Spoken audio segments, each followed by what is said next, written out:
안녕하십니까. 생활주역을 강의하고 있는 이규입니다. 지난 시간에 수천 수께 따르는 것에 대해서 개사, 단사, 상사에 대해서 살펴보았습니다. 자, 이번 시간에는 그 개의 초요부터 상요까지 6효를 살펴보고자 합니다. 시작하겠습니다. 초구는 관유투니, 참 어렵죠, 그죠? 초구는 관유투니, 정이면 기라니, 출문교면 유공하리라. 상활 관유투에 종정이면 기라니, 출문교 유공은 불실야라. 이렇게 시작이 됩니다. 초요가 아주 개사와 상사가 길게 돼 있습니다. 자, 해석을 볼까요? 초구는 관에 변화가 있을 것이니, 관은 뭐예요? 일하는 거, 벼슬하는 거, 평소에 주장하던 거, 일거죠. 관에 변화가 있을 것이니 정도를 지켜서 하면은 기라고, 우리가 어떤 변화를 있는데 정도로서 해야지 기랍니다. 변화가 있을 때 정도가 아닌 것으로 하면은 기라지 못함이 되잖아요. 문을 나서서 사귀면 공덕이 있을 것이다. 공덕은 뭐예요? 결과가 있을 것이다. 그런 얘기입니다. 그죠? 상활 간유투에 상에 말하였다. 간의 변화가 있을 때 정도를 따르면 기란 것이니, 우리가 항상 일을 하는데 지금 하는 일에도 정도를 따라서 해야 되지만 어떤 일이 바뀌었을 때도 정도로서 해야 됩니다. 우리가 처음에 한 발짝 어긋나는 것이 천리나 어긋날 수 있기 때문에 처음부터 정도를 따라야 함을 설명하고 있습니다. 문을 나서서 사귀면은 뭐 하지 않는다? 실패하지 않는 것이다. 어떤 일을 하더라도 정도로서 하면 실패하지 않고, 어떤 누구를 따르더라도 훌륭한 이, 군자, 선한 이, 귀한 일을 따르게 되면은 실패하지 않는다. 그런 얘기입니다. 자, 분석해서 볼까요? 자, 이것을 가지고 한번 보겠습니다. 자, 관이라는 것은 뭐냐 하면은요, 평소에 내가 주장하면서 지키는 것을 관이라고 했습니다. 그래서 주장하면서 지키는 것, 평소에 주관하면서 지키는 것은 뭐 하는 걸까요? 내가 일을 한데 난 이렇게 해야지, 어떤 정도로서 해야지 하고 주관하면서 지키는 것이 있습니다. 요거는 용사할 때입니다. 일을 할 때입니다. 자, 정이라는 것은 아주 여러 군데 많이 나오고 있어요. 그런데 개마다 정의 의미가 달리 표현해야 될 때가 상당히 많습니다. 자, 여기서 정이라는 것은 따르는 것을 갖다가 공을 따라야지, 욕심을 따르면 안 된다, 사사로움을 따라서는 안 된다는 것을 정으로 표현을 한 것입니다. 자, 여기서 정도를 굳게 지킨다는 것은 그 따름을 사사로이 해서는 안 된다. 욕심을 따라서는 안 된다. 반드시 뭐를 따라야 된다? 선을 따르고 의를 따르고, 제일 중요한 것은 때를 따르는 겁니다. 때를 따라. 공자가 주역을 쓰게 된 가장 큰 이유는 사람들이 때를 따르는 것에 대해서 잘 하지 못해요. 항상 욕심으로 따르다 보면 때를 놓치게 됩니다. 때를 놓치면은 어때요? 처음에는 욕심을 채웠으니까 기쁠 수 있지만 전체로 봤을 때는 손해를 보고 실패하는 인생이 됩니다. 그래서 중요한 것은 때를 따르는 것을 중요하게 합니다. 그래서 여기서 정이라는 것은 정도를 굳게 지킨다는 것은 그 따름을 갖다가 욕심을 따르지 않고 때를 따르고 의를 따르고 선을 따른 것에 대한 설명을 하고 있습니다. 자, 그다음에 문을 나서서 사귀면은 공이 있다 얘기했습니다. 자, 문을 나서서 사귀는 것은 뭐를 얘기하냐면요, 사사로움에 얽매이지 않는 것에 대한 얘기를 한 거예요. 뭐하지 않는 거다? 얽매이지 않는 거다. 얽매일 개자, 그죠? 자, 우리가 따를 때에는 사사로움에 얽매이다 보면은 남하고 다른 사람을 만났을 때, 따르게 될 때 어떻게 됩니까? 결과가 좋지 않게 됩니다. 그래서 공덕이 없게 되는데 우리가 문을 나서서 사귄다는 것은 문을 나선다는 것은 자기의 사사로움에서 벗어남을 이런 비유를 가지고 설명을 한 것입니다. 자, 그다음에 뭐가 있을까요? 불실, 실패하지 않는다. 자, 여기서는 실패하지 않는다는 것은 공덕이 있다는 것을 가지고 그렇게 표현을 한 겁니다. 패야라. 불패다. 실패하지 않는다는 뜻입니다. 그러면 한번 읽어보고 넘어갈까요? 초구는 간유투니 정이면 기라니 출문교면 유공하리라. 상활간유투에 종정이면 기라니 출문교 유공은 불실야라. 초구는 관에 평소 하던 일에 변화가 있을 것이니 왜 나대로 하다가 훌륭한 일을 따르게 되면 변화가 있게 되는 거죠. 그죠? 그래서 변화가 있을 것이니 정도를 지키면 기라고. 여기서 정도는 자기의 욕심 사사로움을 따르지 않고 훌륭한 사람을 따르고 선을 따르고 이렇게 정도를 지키면 기라니. 문을 나서서 사귄다는 것은 그 따름을 사사로이 하지 않는 거예요. 소인에게 얽매이지 않고 자기 욕심에 얽매이지 않는 거예요. 그죠? 그래서 문을 나서서 사귀면 공덕이 있는 것이다. 공덕이 있을 것이다. 결과가 있을 것이다. 어떤 일을 열심히 했는데 결과가 있지 않을 수도 있거든요. 이렇게 하면 반드시 좋은 결과가 있다는 얘기입니다. 자, 상에 말하였다. 변화가 있을 때 정도를 따르면 길한 것이니 문을 나서서 사귀면 뭐예요? 공덕이 있다는 것은 어떤 일이든지 선한 일을 따르고 의를 따르고 때를 따르고 상황을 따라서 하면은 실패하지 않는다 이렇게 표현했습니다. 그래서 우리는 따를 때 신중하게 하지 않을 수 없는 것입니다. 다음에는 이효를 한번 보겠습니다. 자, 유기는 개 소자면 실장부하리라. 상활개 소자면 불겸여야리라. 요거는 좀 짧죠, 그죠? 보기가 편해요. 유기는 소자의 얽매이면, 자, 소자의 얽매이면 장부를 잃을 것이다. 장부는 군자에 들어가고 소자는 아직 부족한 이에 들어갑니다. 상에 말하였다.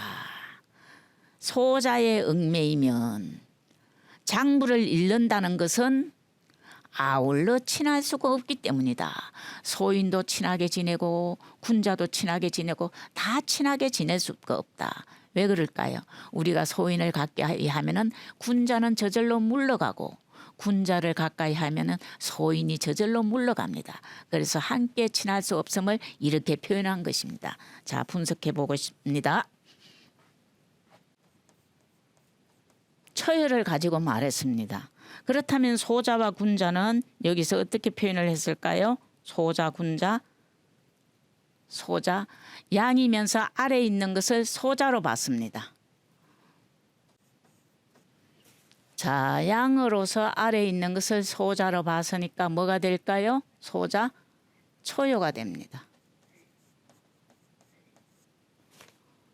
자, 두 번째 장부라는 말이 나와요. 장부. 그죠? 장부는 그러면은 오효를 가지고 말한 겁니다.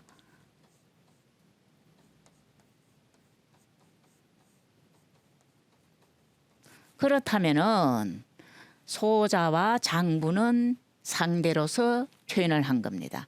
그렇다면은 양으로서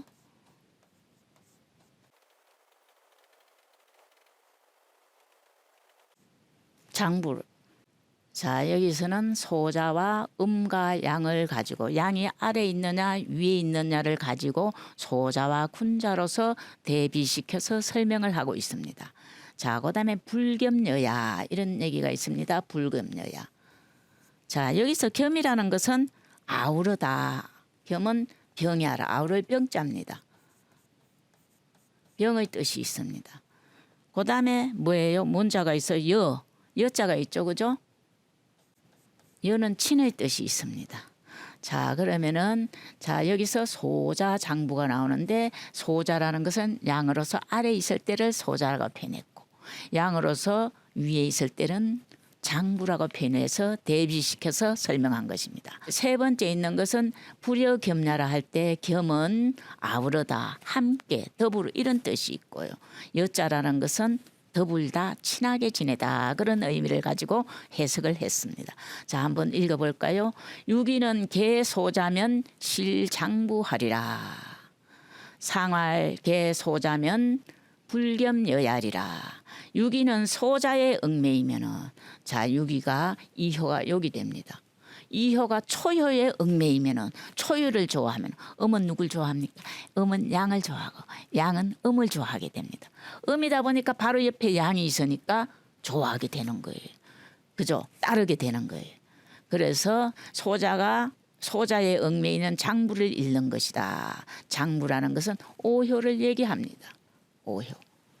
그죠? 위에 양으로서 위에 있을 때는 장부라고 표현을 했습니다. 장부를 잃는 것이다. 상에 말하였다.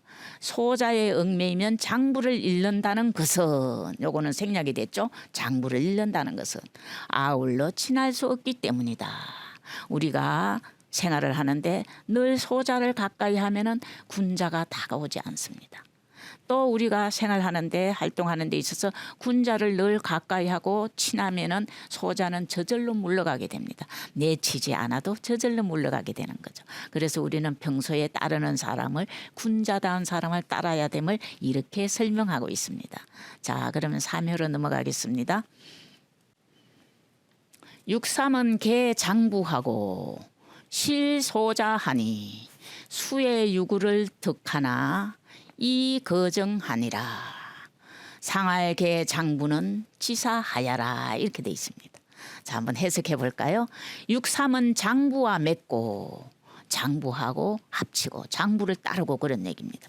장부와 맺고 소자를 떠나니 군자를 좋아하고 소자를 떠나니 따름에 구하는 것을 얻으나 중요한 것은 얻어나가 됐습니다. 그죠? 따름에 구하는 것을 얻으나 정도로서 처신함이 이롭다.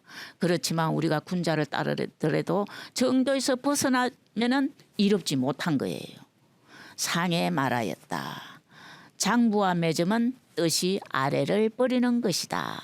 내가 사실은 버리지 않아도 군자하고 친하게 따르게 되면은 소인은 저절로 물러가게 되는 것을 이렇게 설명하고 있습니다. 자, 그러면 하나씩 분석해서 설명해 보겠습니다. 자, 개장부하고 실소자 한다는 것은 몇 호를 가리킬까요? 개장부. 자, 여기서 장부는 사효를 가리키고 있습니다. 삼인데 음인데 바로 위에 누가 있어요? 양이 있으니까 아래로 내려가지 않고 위에 있는 사람을 따르는 거예요. 그래서 장부라고 표현을 했습니다. 자, 그 다음에 소자가 나오죠. 그죠?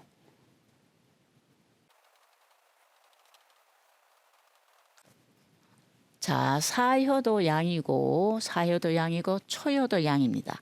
그러나 사효는 양으로서 위에 있기 때문에 장부라고 표현을 했고 초효는 양으로서 아래에 있기 때문에 소자라고 표현을 한 것입니다.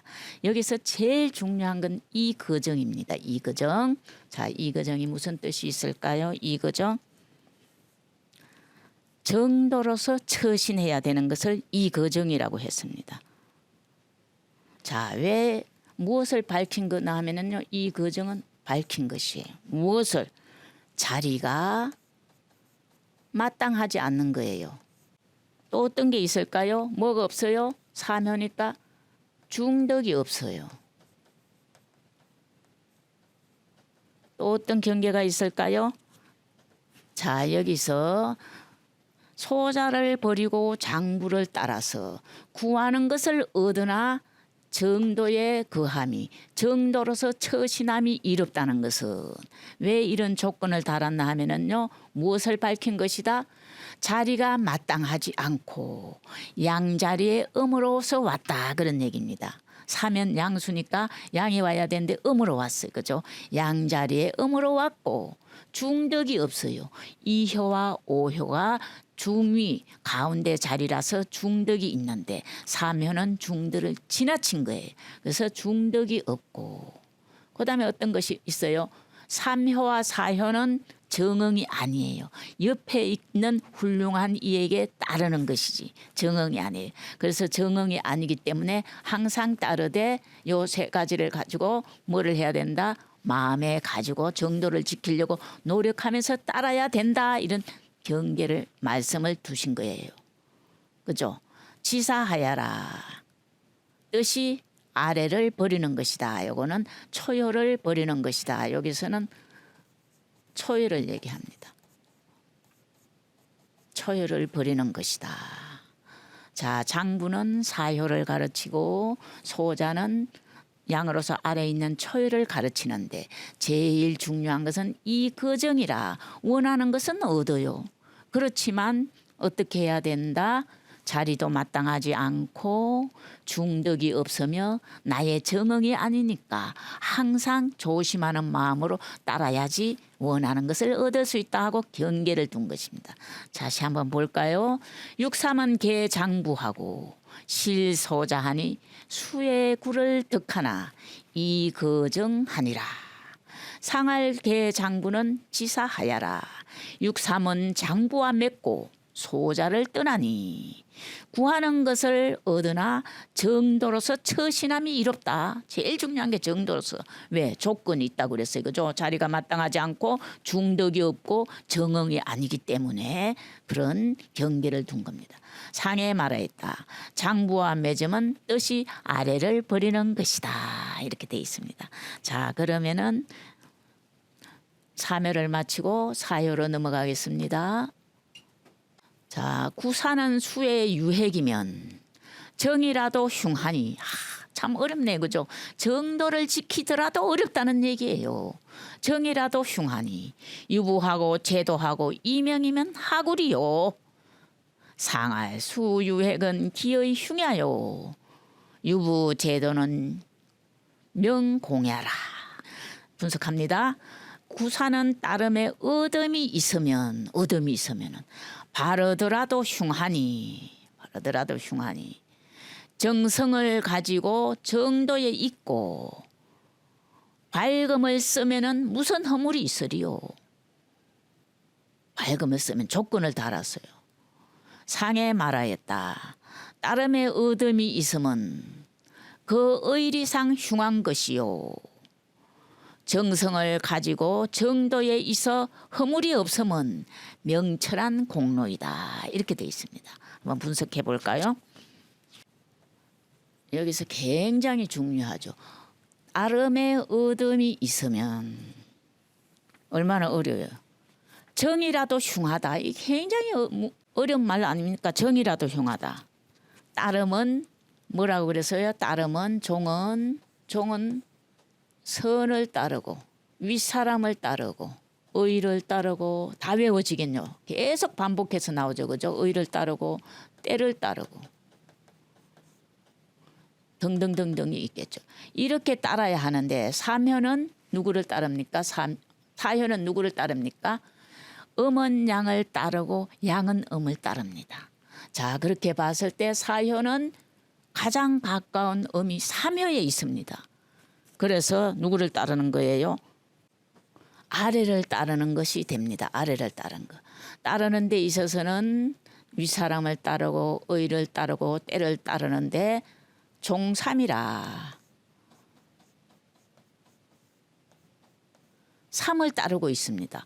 음을 따르고 있습니다. 자기 아래 사람을 따르고 있습니다. 소인을 따르고 있습니다. 그래서 바르더라도 흉하니 그렇게 표현을 했습니다. 자, 따르는데 어둠이 있다는 것은 또 어떤 뜻이 있을까요? 따르는데 어둠이 있다. 뭐의 도를 잃는 것이다? 사효는 대신 신하의 자리거든. 신하의 도를 잃게 되는 거예요. 실어 신도라. 사효에 있으면은 대신의 자리로서 군주를 받들어 따라야 됩니다. 그런데 아래 있는 소인을 따르니 얻더라도 얻는 것을 따를 사람을 얻더라도 흉하다, 그런 얘기입니다.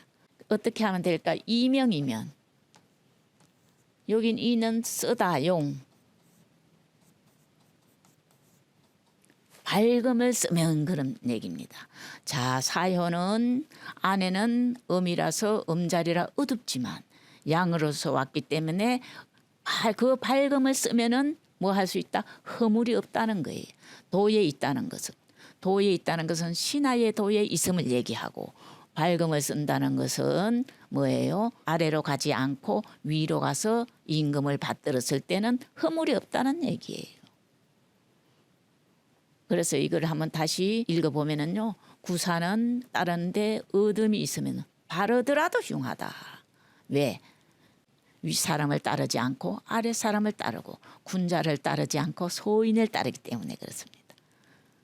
유부코, 믿음을 가지고, 오효에 대한 믿음을 가지고 도에 있고 신하의 도에 있어야 됩니다. 신하의 도를 벗어나면 안 됩니다. 도에 있고 신하의 도에 있고 밝음을 쓰면은 무슨 허물이 있으리요. 그죠? 상할수 유해건. 상의 말에 따름에 어둠이 있으면 그 의리상 흉하다. 왜? 양은 음을 따르고 음은 양을 따르는데 바로 아래 음이 있으니까 음을 따르게 된 거예요. 정성을 가지고 정도에 있어 허물이 없으면 명철한 공로이다. 우리가 일을 처리하는데 아주 밝게 처신한 공로이다, 그런 얘기입니다. 자, 오효를 한번 보겠습니다. 구호는 부간이 길하니라. 상할 부가길은 위청중야 일세라. 자, 아름다운 일을 믿으니, 믿을 붙잡니다. 믿는데 겉으로 믿는 게 아니고 진심으로 속마음으로 믿는 거예요. 아름다운 일을 믿으니 길한 것이다. 좋은 일에는 아주 간단합니다. 상할 부가길은 아름다운 일을 믿어서 길하다 하면 자리가 정중하기 때문이다. 자, 여기서는 아름다운 이만 보면 되겠네, 그죠? 아름다운 이가 어떤 사람을 아름답다고 표현을 했을까? 자, 아름다운 이는 이효를 가르치고 있습니다. 이효가 왜 아름답냐 하면은 중정의 덕을 가지고 있다. 아름다운 일을 믿는다는 것은 나와 응이 되는 중정의 덕을 가지고 있는 이효를 가르치고 있습니다. 자, 두 번째, 자리가 정중하다, 이렇게 표현했죠. 자리가 정중하다는 것은 중정의 자리에 처하여, 중정의 자리에 처하여 이효를 설명하고 있습니다. 중정의 자리에 처하여 뭐가 하기 때문이다? 뭘가 말미암는 거예요? 중정의 도가 나온다, 이런 얘기예요.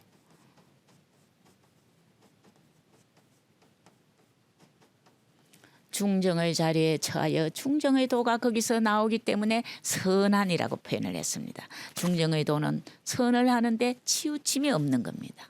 그죠? 보통 사람은 치우치지 않을 수가 없습니다. 아무리 노력해도 잘 안 됩니다. 순간적으로는 되지만 길게 봤을 땐 잘 되지 않고 있어요. 한번 다시 볼까요? 구호는 부간이, 아름다운 일을 믿으니, 아름다운 이는 선을 행하는 사람입니다. 바로 이효를 가르치죠. 그런 사람을 믿으니 길하니라. 상할 부가길은 위정중야 일세라. 아름다운 일을 믿어서 길하는 것은 자리가 정중하기 때문이다. 오효도 정중하고 자기의 응이 되는, 정응이 되는 이효도 중정의 덕을 가지고 있기 때문에 아름다운이라고 표현을 했습니다. 서로 따르는데 중정의 덕을 가진 사람끼리 서로 따르면 모든 일이 선으로 이어집니다. 선으로 이어지고 결과는 길로 이어지게 되겠죠. 자, 이번에 마지막 효를 한번 보겠습니다. 자, 마지막 효입니다. 상륙은 구계지 내종유지라. 왕령향후 서산이로다. 상할구 계지는 상궁야라. 상륙은 손잡고 줄지어가는 모습이 잡아매고 또 붙쫓아 묶여서 가는 것 같다. 문왕이 서산에서 제사를 올렸다. 상에 말하였다. 손잡고 줄지어 간다는 것은 위로 궁하기 때문이다. 이거는 역사적 사실이 있습니다. 맹자에 잘 나오고 있습니다. 옛날에 주나라가 처음에는 빈 땅이라는 곳에 살았습니다. 고공담보 문왕의 할아버지 때는 빈 땅에서 살고 있었어요. 그 이전에는. 그런데 자꾸 오랑캐들이 쳐들어와 가지고 모든 것을 뺏어가고 침탈을 하게 됩니다. 그래서 이 땅에서는 오래 살 수 없구나 하고 어디로 가요? 다른 땅으로. 기산이라는 땅으로 이사를 가게 됩니다.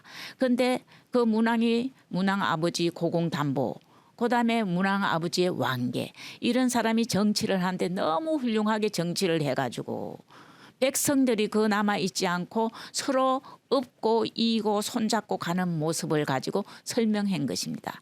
그래서 이거는 나중에 기람으로 이어집니다. 왜? 어떤 사람 훌륭한 사람을 따라서 가는데 지극정성으로 따라감을 이렇게 표현을 한 것입니다. 다시 한번 볼까요? 상륙은 구계지 내종유지라 왕룡향후 서산이로다. 상할 구계지는 상궁야라. 상륙은 손잡고 줄지어가는 모습이 잡아매고 또 붙잡아 묶여서 가는 것과 같다. 왕이 서산에서 제사를 올렸다. 이제 기산으로 빈 땅에서 기산으로 이주를 해가지고 잘 다스리게 해달라고 제사를 지내는 겁니다. 손잡고 줄지어 간다는 것은 위로 끝이기 때문이다. 따르는데 끝, 상효가 되니까 끝이에요. 그래서 열심히 따르는 걸 이렇게 비유로 설명을 한 겁니다. 자, 오늘은 숙제는 여기서 마치고 다음에는 잘 따르면은 어때요? 일을 할 수가 있는 거예요. 그래서 일에 관한 삼풍곡계에 대해서 하겠습니다. 시청해 주셔서 감사합니다.